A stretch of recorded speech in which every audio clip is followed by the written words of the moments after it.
Hi ವೀಕ್ಷಕರೇ, ನೋಡಿ, ಕೊನೆಗೂ ಸರ್ಕಾರ ಗೃಹಲಕ್ಷ್ಮಿ ಯೋಜನೆಯ ಫಲಾನುಭವಿಗಳಿಗೆ ಭರ್ಜರಿ ಗುಡ್ಡಿಸ್ನ ಕೊಟ್ಟಿದೆ. ಹೌದು ವೀಕ್ಷಕರೇ, ನಿಮ್ಮ ಬ್ಯಾಂಕ್ ಖಾತೆಗೆ ಗೃಹಲಕ್ಷ್ಮಿ ಹಣನ ಜಮಾ ಮಾಡುವುದಾಗಿ ಸರ್ಕಾರ ಮಾಹಿತಿ ಕೊಟ್ಟಿದೆ.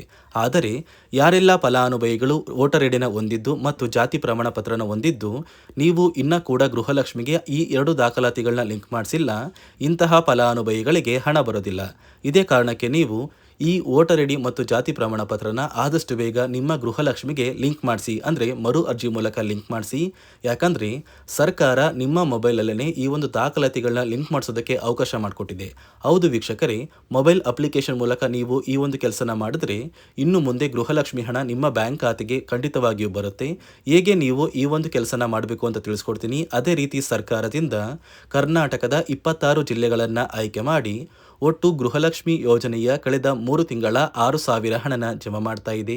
ಈ 6,000 ಹಣ ಯಾವ ಫಲಾನುಭವಿಗಳ ಬ್ಯಾಂಕ್ ಖಾತೆಗೆ ಬರ್ತಾ ಇದೆ ಮತ್ತು ಯಾವ ಫಲಾನುಭವಿಗಳಿಗೆ ಕ್ಯಾನ್ಸಲ್ ಆಗ್ತಾ ಇದೆ ಅಂತ ನಾನು ನಿಮಗೆ ಈ ಒಂದು ವಿಡಿಯೋದಲ್ಲಿ ಕಂಪ್ಲೀಟ್ ಆಗಿ ತಿಳಿಸ್ಕೊಡ್ತಾ ಇದ್ದೀನಿ.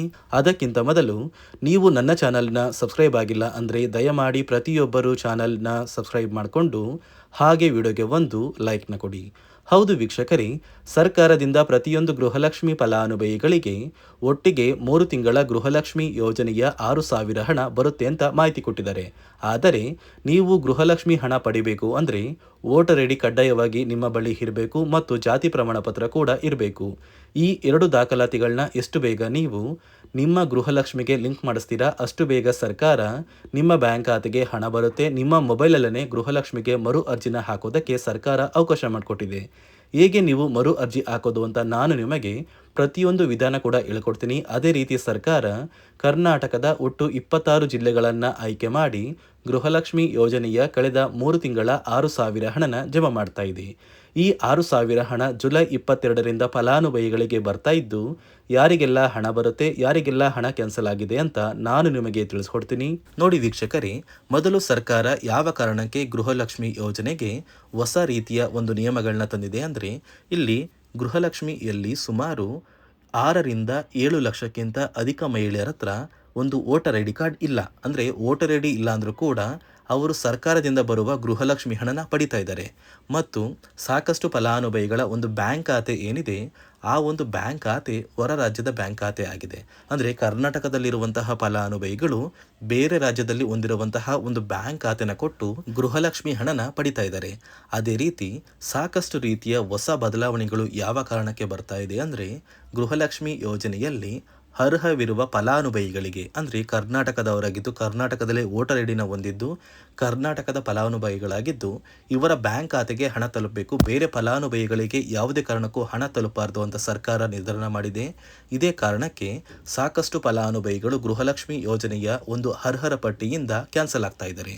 ನಿಮ್ಮ ಒಂದು ಮನೆ ಬಾಗಿಲಿಗೆ ಸರ್ಕಾರದಿಂದ ಅಧಿಕಾರಿಗಳು ಬರ್ತಾರೆ. ಸೊ ಸರ್ಕಾರ ಗೃಹಲಕ್ಷ್ಮಿ ಮರುನೋಂದಣಿಗೆ ಒಂದು ಅಪ್ಲಿಕೇಶನ್ ಕೂಡ ಕೊಟ್ಟಿದ್ದಾರೆ. ಅಂದರೆ ಮೊಬೈಲಲ್ಲೇ ಆ ಒಂದು ಅಧಿಕಾರಿಗಳು ನಿಮ್ಮ ಮನೆ ಬಾಗಿಲಿಗೆ ಬಂದು ನಿಮ್ಮ ದಾಖಲಾತಿಗಳಾದ ರೇಷನ್ ಕಾರ್ಡ್, ಆಧಾರ್ ಕಾರ್ಡ್ ಮತ್ತು ವೋಟರ್ ಐ ಡಿ ಇದೀಗ ಕಡ್ಡಾಯ ಮಾಡಿದೆ. ಅದೇ ರೀತಿ ಜಾತಿ ಪ್ರಮಾಣ ಪತ್ರ ಬೇಕಾಗುತ್ತಂತ ನೀವು ಕೇಳಿದ್ರೆ ಸದ್ಯಕ್ಕೆ ಸರ್ಕಾರ ಯಾವುದೇ ರೀತಿಯ ಜಾತಿ ಪ್ರಮಾಣ ಪತ್ರನ ಕೇಳ್ತಾ ಇಲ್ಲ. ಬದಲಿಗೆ ನಿಮ್ಮ ಒಂದು ಪತಿಯ ಆಧಾರ್ ಕಾರ್ಡ್, ನಿಮ್ಮ ಒಂದು ವೋಟರ್ ಐ ಡಿ ಮತ್ತು ನಿಮ್ಮ ಒಂದು ಮನೆಯ ರೇಷನ್ ಕಾರ್ಡ್ನ ಕೊಟ್ಟು ನೀವು ಗೃಹಲಕ್ಷ್ಮಿಗೆ ಮರು ನೋಂದಣಿನ ಮಾಡ್ಕೋಬೇಕು. ಈ ಒಂದು ಕೆಲಸನ ಮಾಡೋದು ಗ್ರಾಮದಿಂದ ಕೆಲವು ಅಧಿಕಾರಿಗಳು ಬರ್ತಾರೆ. ಅಂದರೆ ಗ್ರಾಮ ಅಭಿವೃದ್ಧಿ ಇಲಾಖೆಯಿಂದ ಕೆಲವೊಂದು ಅಧಿಕಾರಿಗಳು ಬಂದರೆ ಅಂಗನವಾಡಿಯ ಕಾರ್ಯಕರ್ತರು ಕೂಡ ನಿಮ್ಮ ಮನೆ ಬಾಗಿಲಿಗೆ ಬಂದು ಪ್ರತಿ ಫಲಾನುಭವಿಗಳ ದಾಖಲಾತಿಗಳನ್ನ ಎಂಟ್ರಿ ಮಾಡ್ಕೊಂಡು ಹೋಗ್ತಾರೆ. ಸೊ ಆ ಒಂದು ಫಲಾನುಭವಿಗಳು ಎಂಟ್ರಿ ಮಾಡಿದ ನಂತರ ಸರ್ಕಾರದಿಂದ ನಿಮಗೆ ಒಂದು ನೋಟಿಫಿಕೇಶನ್ ಬರುತ್ತೆ. ನಿಮ್ಮ ಮೊಬೈಲ್ ನಂಬರ್ ಏನಿದೆ ಆ ಒಂದು ಮೊಬೈಲ್ ನಂಬರ್ಗೆ ಒಂದು ಮೆಸೇಜ್ ಬರುತ್ತೆ. ಅಂದರೆ ನಿಮ್ಮ ಗೃಹಲಕ್ಷ್ಮಿ ಮರು ನೋಂದಣಿ ಅರ್ಜಿನ ನಾವು ಸ್ವೀಕಾರ ಮಾಡಿದ್ದೀವಿ ಮತ್ತು ಮುಂದಿನ ದಿನಗಳಲ್ಲಿ ನಿಮ್ಮ ಒಂದು ಗೃಹಲಕ್ಷ್ಮಿ ಹಣನ ನಿಮ್ಮ ಬ್ಯಾಂಕ್ ಖಾತೆಗೆ ಜಮಾ ಮಾಡ್ತೀವಿ ಅಂತ ಸರ್ಕಾರದಿಂದಲೇ ಒಂದು ಮೆಸೇಜ್ನ ಕಳಿಸ್ತಾರೆ. ಆದರೆ ನೀವು ನಿಮ್ಮ ಮೊಬೈಲ್ ನಂಬರ್ನ ಆಕ್ಟಿವ್ ಆಗಿರುವಂತಹ ಮೊಬೈಲ್ ನಂಬರ್ನ ಕೊಡಬೇಕು. ಯಾಕಂದರೆ ನಿಮ್ಮ ಬ್ಯಾಂಕ್ ಖಾತೆಗೆ ಲಿಂಕ್ ಆಗಿರುವಂತಹ ಮೊಬೈಲ್ ನಂಬರ್ ಬೇರೆ ಇರುತ್ತೆ ಮತ್ತು ನೀವು ಹೊಂದಿರುವಂತಹ ಒಂದು ಮೊಬೈಲ್ ನಂಬರ್ ಬೇರೆ ಇರುತ್ತೆ. ಇದೇ ಕಾರಣಕ್ಕೆ ಕರೆಕ್ಟ್ ಆಗಿರುವಂತಹ ಒಂದು ಮೊಬೈಲ್ ನಂಬರ್ನ ಕೊಟ್ಟರೆ ಆದಷ್ಟು ಬೇಗ ನೀವು ಮರು ಅರ್ಜಿನ ಹಾಕಿ ಗೃಹಲಕ್ಷ್ಮಿ ಹಣನ ಪಡ್ಕೋಬೋದು. ಅದೇ ರೀತಿ ನೀವು ಹೊಂದಿರುವ ಬ್ಯಾಂಕ್ ಖಾತೆ ಏನಿದೆ ಆ ಒಂದು ಬ್ಯಾಂಕ್ ಖಾತೆನ ನೀವು ಆ್ಯಕ್ಟಿವ್ ಆಗಿ ಇಟ್ಕೋಬೇಕು. ಅಂದರೆ ಯಾವುದೇ ರೀತಿಯ ಒಂದು ವಹಿವಾಟನ್ನು ನಡೆಸ್ತಾ ಇಲ್ಲ ಅಂದರೆ ನಿಮ್ಮ ಒಂದು ಬ್ಯಾಂಕ್ ಖಾತೆಗೆ ಗೃಹಲಕ್ಷ್ಮಿ ಹಣ ಖಂಡಿತವಾಗಿಯೂ ಬರೋದಿಲ್ಲ. ಅದೇ ರೀತಿ ನೋಡಿ ವೀಕ್ಷಕರೇ, ನಿಮ್ಮ ಮನೆಯ ಕುಟುಂಬರು ಅಂದರೆ ಗೃಹಲಕ್ಷ್ಮಿ ಯೋಜನೆಯ ಒಂದು ಸದಸ್ಯ ಏನಾರನ್ನು ಮರಣ ಹೊಂದಿದ್ದು ಅವರ ಬದಲಾಗಿ ನೀವು ಅಪ್ಲಿಕೇಶನ್ ಹಾಕ್ತೀವಿ ಅಂದರೆ ಅದು ಸಾಧ್ಯವಿಲ್ಲ. ಯಾಕಂದರೆ ನಿಮ್ಮ ಒಂದು ರೇಷನ್ ಕಾರ್ಡಲ್ಲಿ ಮನೆಯ ಯಜಮಾನಿ ಯಾರಿರ್ತಾರೆ ಅವರೇ ಮಾತ್ರ ಗೃಹಲಕ್ಷ್ಮಿ ಯೋಜನೆಗೆ ಅರ್ಹರಾಗಿರ್ತಾರೆ. ಒಂದು ವೇಳೆ ಮನೆಯ ಸದಸ್ಯರು ಯಜಮಾನಿಯಾಗಿದ್ದು ಅವರು ಮರಣ ಹೊಂದಿದ್ರೆ ನೀವು ಗೃಹಲಕ್ಷ್ಮಿ ಯೋಜನೆಗೆ ಅಪ್ಲಿಕೇಶನ್ ಹಾಕೋದಕ್ಕೆ ಆಗೋದಿಲ್ಲ. ಮೊದಲು ನಿಮ್ಮ ಮನೆಯಲ್ಲಿ ಇರುವಂತಹ ಒಂದು ಹೆಣ್ಣು ಮಗಳು ಅಂದರೆ ಮಹಿಳೆ, ನಿಮ್ಮ ಒಂದು ಪತ್ನಿ ಇರ್ಬೋದು ಅಥವಾ ನಿಮ್ಮ ಒಂದು ತಾಯಿ ಇರ್ಬೋದು, ಅವ್ರನ್ನ ಮನೆಯ ಯಜಮಾನಿ ನೀವು ಮಾಡಬೇಕಾಗುತ್ತೆ. ಸೊ ಮನೆಯ ಯಜಮಾನಿ ಮಾಡಿದ ನಂತರ ಮಾತ್ರ ನೀವು ಗೃಹಲಕ್ಷ್ಮಿಯ ಸೌಲಭ್ಯನ ಪಡ್ಕೋಬೋದು. ಒಂದು ವೇಳೆ ನೀವು ಗೃಹಲಕ್ಷ್ಮಿಗೆ ಹೊಸದಾಗಿ ಅರ್ಜಿ ಹಾಕಬೇಕು ಅಂದರೆ ಇದೀಗ ಸರ್ಕಾರ ಅದಕ್ಕೂ ಕೂಡ ಕರ್ನಾಟಕ ಒನ್, ಗ್ರಾಮ ಒನ್ ಅಥವಾ ಬೆಂಗಳೂರು ಒನ್ ಸೇವಾ ಕೇಂದ್ರದಲ್ಲಿ ಅವಕಾಶ ಮಾಡಿಕೊಟ್ಟಿದೆ. ಆದರೆ ಮೊದಲ ಥರ ಇವಾಗ ನೀವು ಅರ್ಜಿನ ಹಾಕೋದಕ್ಕೆ ಆಗೋದಿಲ್ಲ. ಬದಲಿಗೆ ನಿಮ್ಮ ರೇಷನ್ ಕಾರ್ಡ್ನ ತೊಗೊಂಡೋಗ್ಬೇಕು, ನಿಮ್ಮ ಆಧಾರ್ ಕಾರ್ಡ್ನ ತೊಗೊಂಡೋಗ್ಬೇಕು, ನಿಮ್ಮ ಒಂದು ಪತಿಯ ಆಧಾರ್ ಕಾರ್ಡ್ನ ಕೂಡ ತೊಗೊಂಡೋಗ್ಬೇಕಾಗುತ್ತೆ. ನಿಮ್ಮ ವೋಟರ್ ಐ ಡಿ ಕೂಡ ಕಡ್ಡಾಯವಾಗುತ್ತೆ. ನಿಮ್ಮ ವೋಟರ್ ಐ ಡಿ ನಿಮ್ಮ ಹತ್ರ ಇದ್ದರೆ ಮಾತ್ರ ನೀವು ಗೃಹಲಕ್ಷ್ಮಿ ಯೋಜನೆಯ ಒಂದು ಅರ್ಹತೆಯನ್ನು ಪಡ್ಕೋತೀರಾ. ಒಂದು ವೇಳೆ ವೋಟರ್ ಐ ಡಿ ಇಲ್ಲ, ರೇಷನ್ ಕಾರ್ಡ್ ಇದೆ, ಆಧಾರ್ ಕಾರ್ಡ್ ಇದೆ ಅಂದರೆ ಇನ್ನು ಮುಂದೆ ನಿಮ್ಮ ಬ್ಯಾಂಕ್ ಖಾತೆಗೆ ಸರ್ಕಾರ ಗೃಹಲಕ್ಷ್ಮಿ ಹಣನ ಖಂಡಿತವಾಗಿಯೂ ಜಮಾ ಮಾಡೋದಿಲ್ಲ. ಯಾಕಂದರೆ ಪ್ರತಿ ವರ್ಷವೂ ಕೂಡ ಸರ್ಕಾರ ವೋಟರ್ ಐ ಡಿನ ಬಿಡುಗಡೆ ಮಾಡುತ್ತೆ, ಅಂದರೆ ವೋಟರ್ ಲಿಸ್ಟ್ನ ಬಿಡುಗಡೆ ಮಾಡುತ್ತೆ.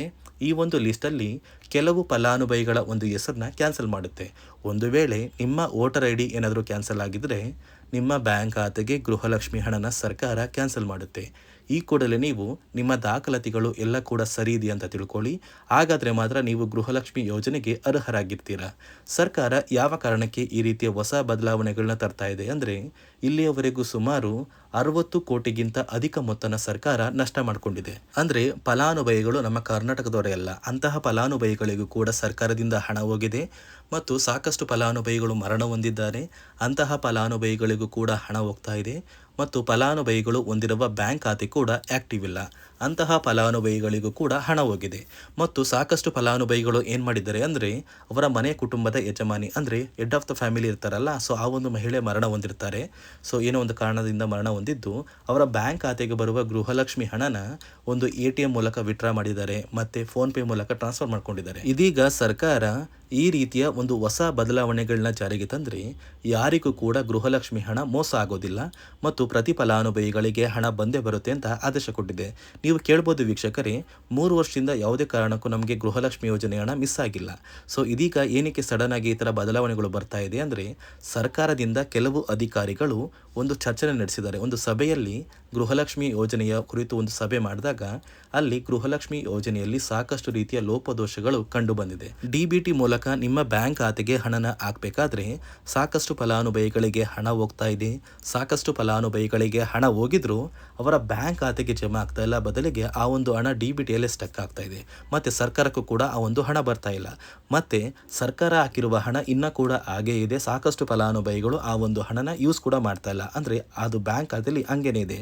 ಇದೇ ಕಾರಣಕ್ಕೆ ಸರ್ಕಾರ ಈ ರೀತಿಯ ಹೊಸ ಬದಲಾವಣೆಗಳನ್ನ ತಂದಿದ್ದು, ಯಾರೆಲ್ಲ ಫಲಾನುಭವಿಗಳು ಸರ್ಕಾರಕ್ಕೆ ತೆರಿಗೆನ ಕಟ್ತಾ ಇದ್ದೀರಾ, ಗೌರ್ನಮೆಂಟ್ ಜಾಬಲ್ಲಿದ್ದೀರಾ ಮತ್ತು ಇನ್ಕಮ್ ಟ್ಯಾಕ್ಸ್ನ ಪೇ ಮಾಡ್ತಾ ಇದ್ದೀರಾ, ಇಂತಹ ಫಲಾನುಭವಿಗಳ ಹೆಸರನ್ನ ಇನ್ನು ಮುಂದೆ ಸರ್ಕಾರ ಗೃಹಲಕ್ಷ್ಮಿ ಯೋಜನೆಯಿಂದ ಕ್ಯಾನ್ಸಲ್ ಮಾಡಿದೆ.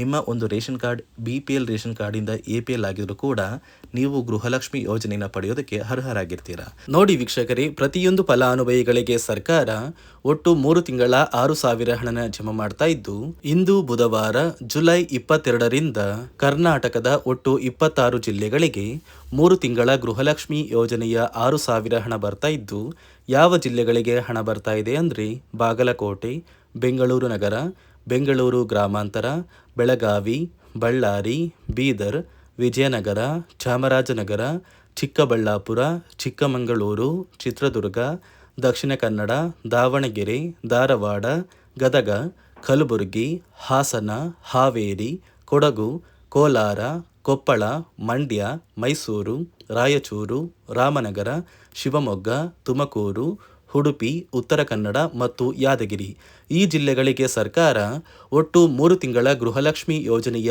6,000 ಹಣನ ಜಮಾ ಮಾಡ್ತಾ ಇದ್ದು, ನಿಮ್ಮ ಬ್ಯಾಂಕ್ ಖಾತೆಗೂ ಕೂಡ ಕೆಲವು ದಿನಗಳಲ್ಲಿ ಹಣ ಬರುತ್ತೆ. ಈ ಒಂದು ವಿಡಿಯೋನ ನಿಮ್ಮ ಪ್ರತಿಯೊಂದು ಸ್ನೇಹಿತರಿಗೆ ಶೇರ್ ಮಾಡಿ ಅವರ ಬ್ಯಾಂಕ್ ಖಾತೆಗೂ ಕೂಡ ಗೃಹಲಕ್ಷ್ಮಿ ಹಣ ಬರುತ್ತೆ ಅಂತ ತಿಳಿಸಿ ಅಂತ ಹೇಳ್ತಾ, ಇದಿಷ್ಟು ಸರ್ಕಾರದಿಂದ ಬಂದಿರುವ ಮಾಹಿತಿಯಾಗಿದ್ದು, ನಾನು ಕೊಟ್ಟಿರುವ ಮಾಹಿತಿ ನಿಮಗೆ ಇಷ್ಟ ಆಗಿದ್ದಲ್ಲಿ ನನ್ನ ಚಾನಲ್ನ ಸಬ್ಸ್ಕ್ರೈಬ್ ಮಾಡಿಕೊಂಡು ಹಾಗೆ ವಿಡಿಯೋಗೆ ಒಂದು ಲೈಕ್ನ ಕೊಡಿ.